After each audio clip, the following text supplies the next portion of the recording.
అయితే ఇది చాలా రోజుల నుంచి నేను చూస్తున్నా. ఇవి అంతగానో ఏంటో తెలియదు నాకు. బట్ ఏదో కర్రీ వండుకునే చెట్టు మరి.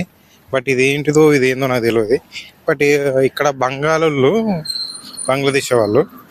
సో నేను ఒకరోజు చూసినాను, హోలీ రోజు ఇట్లాంటి చెట్ల దగ్గరికి వెళ్ళి మొత్తం అది మన చింతపండు చింతకాయలు ఎట్లా కొట్టుకుంటాం దానికి ఒక కట్టె పెట్టి కొట్టేది కొడుతురు అన్నట్టు. ఇవి కలెక్ట్ చేస్తారు బాగా, ఒక కవర్ నిండే తెచ్చుకొని.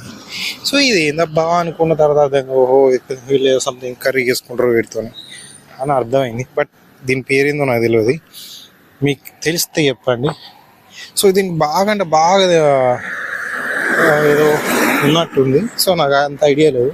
సో సేమ్ కొంచెం చిక్కుడుకాయ టైప్ లెక్క ఉంది కానీ బట్ అది రౌండ్ ఉంది, సేమ్ అలానే ఉంది. బట్ ఇదేందో నాకు ఐడియా మాత్రం లేదు. మీకు తెలిస్తే చెప్పండి, కామెంట్ చేయండి, చూద్దాం ఎంతమందికి ఇదే తెలుసు. ఓకేనా, థ్యాంక్ యూ.